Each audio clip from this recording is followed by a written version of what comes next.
Live for you after the holiday weekend, Thanksgiving. Good to have you with us. Talking about We Are Building Lives this morning with the Executive Director, Jeff Upton, Avery Powell, someone who's gone through the program.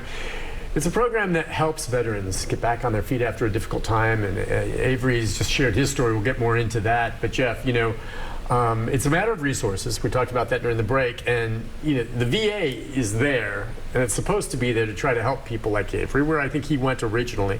They can only do so much. I almost look at you being like a supplement plan for the VA, where they do what they can, but then they'll refer veterans to you. Is that how you get them sometimes? We get a lot of our veteran referrals from the VA. We work closely with other veteran organizations like Operation Stand Down. Mm-hmm. And Operation Stand Down is they're kind of limited in what they can do as well. So we do come in and assist the VA, other programs, and step in and really try to see things from the beginning to the end, and really try to rebuild a life.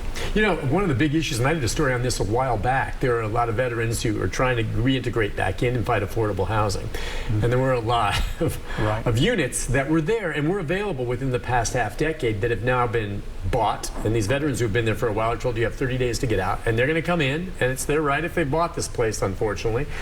And they're going to redo the whole place and then re-rent them out for big money, Do you have an issue with, seeing available, affordable housing for veterans when they transition out of some of your dwellings? Honestly, we can't believe what we've seen in the past few years. It's brutal. It's absolutely unbelievable. Just gone. And one of the aspects that we're looking at growing in the next, this next year and the years afterwards is we want to get into providing a stepping stone. Our next phase from our Academy House may be providing a longer-term rental space. And then even after that, we want to be able to provide space for female veterans and then for veterans and their families at an affordable level, because it's just not there. But we need to partner with builders and contractors and corporations, and that's going to be the only way that it's going to be accomplished, because as of right now we receive no federal funding. Right, and that's a tough thing to do in this marketplace. Avery, you realize, this is an expensive place to live. Yeah, and I know that a lot of veterans end up in Nashville for one reason or another. Middle Tennessee, it is a nice place to live, but that's a difficult thing. When you think about maybe finding a place on your own, is that daunting? Kind of, sort of. I want to stay in Nashville, but I may just end up going back to Chattahoochee. Right. If it's a matter of finances on that. It is. Well, how do you view your timetable, your future now? I guess whatever you want to do, you can do. Do you continue? You'll stay in rehab and continue working. What's your timetable for getting things together? I'm thinking come February of next year, I plan on transitioning out. Okay. It is a 1.5 year long program. Mr. Jeff did tell me I could stay up to that time, and it's no rush, but I got to get back to my 1-year-old and just get back out there and head first, stay focused, keep it one day at a time. But next year, around February, I plan on leaving and giving my bed up to someone else who needs help. What you think. Do you see other guys come in now as it is? Have you met a lot of the others and see what they're going through? Yes, sir. They've been there for, a good bit of time. They've given me some good information, very helpful, very welcoming, and great guys. And you think most of them, there's success stories, but there's some where it may take longer than others. Yes. It seems like you've kind of made, if it's been 3 weeks, some of the transition, you were, like he said, you hit rock bottom, you were ready to go. Yes. What's it like for some of these others? Not everyone is going to come back into the program and just click. Well, it depends on really a lot of different, a myriad of issues. The severity of if there's an addiction issue. We had a young man graduate our program. It took him almost 2 years. Mm-hmm. We just stuck with him, helped him build back his life not long ago. But he came back and he was dealing with some PTSD and addiction issues, and it just took him a while to finally transition out. But he's now working full time for the VA in Murfreesboro, and he's now got his own place, and and so we just see each person is an individual case, and we just we don't want for them to leave the program and then turn around and cycle right back through the same thing. So tell me, okay, let's say you get a referral. Either someone watches this show, tells someone who's really hit rock bottom, and they contact you, or the VA contacts you.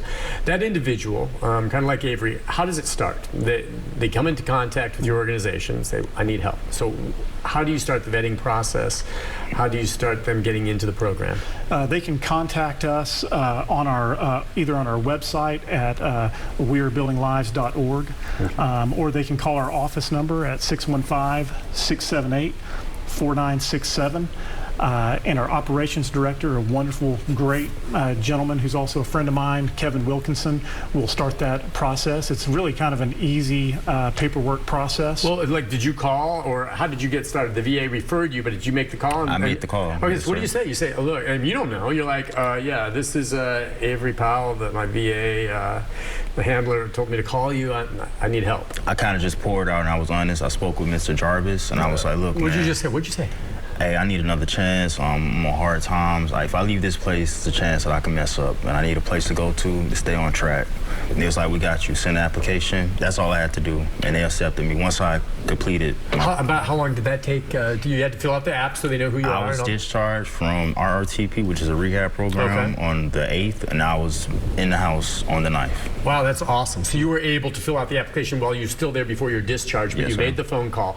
So was that? And they came and picked me up. And they came and picked you up. Yep. He said, Was that, how big a relief was that? Because I'm thinking at some point you were going to be discharged, and you were like, all right, what am I going to do when I step out of here? I mean, what were you thinking at that point before you knew that you might have a place to go? What was that? Before I knew, I was scared. Okay. I was nervous. I was concerned, that I would get back out here and slip up, But knowing that once I leave this program, there's another program waiting for me, they're going to accept me and they're going to help me to stay on track, it was a big relief. Yeah. So you guys were waiting for him when he came out, Jeff. We were waiting for him, and because we know the job and the work that we do, and we understand that these guys get out of it what they put into it, and we knew from the get-go the character that Avery was bringing into the program. But also, one of the great things about our academy program, which is outstanding, is that we have an 88% success rate. So 88% of our veterans that complete the academy program get into full-time housing and get and receive either the benefits that they're not getting, or they get full-time employment. So, and we track those numbers for up to 2 years. 88%. That's amazing. So now, how do you complete the program? Does it vary in length? You said it can be a year and a half, or how? You can stay in the program for up to a year and a half. We ask for a minimum of about a 90-day stay at least. So what defines a completion?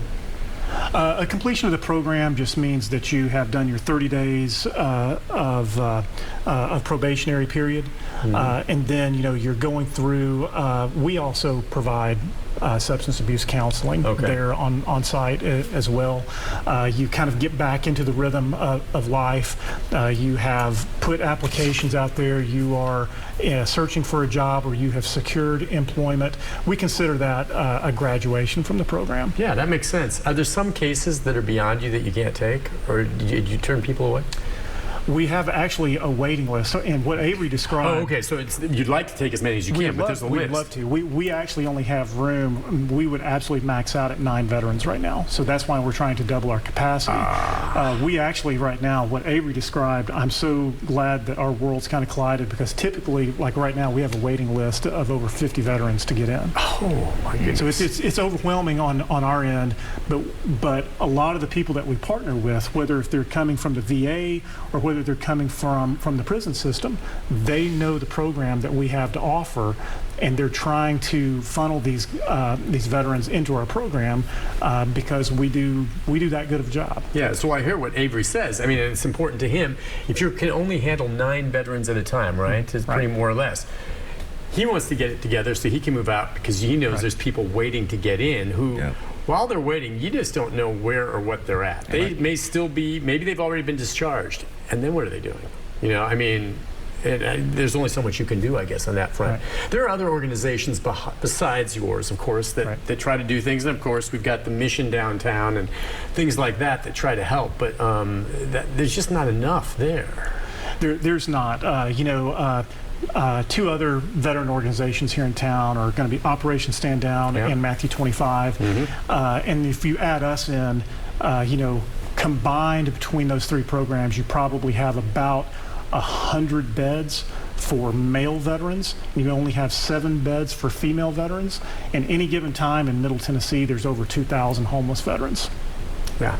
And you see it sometimes. You go to some of these homeless encampments and you go and you try to talk, and many of them are veterans that were at the end of their rope. Listen, we'll take a break. Come back. Our continued conversation with our fine guests right after this. Stay with us.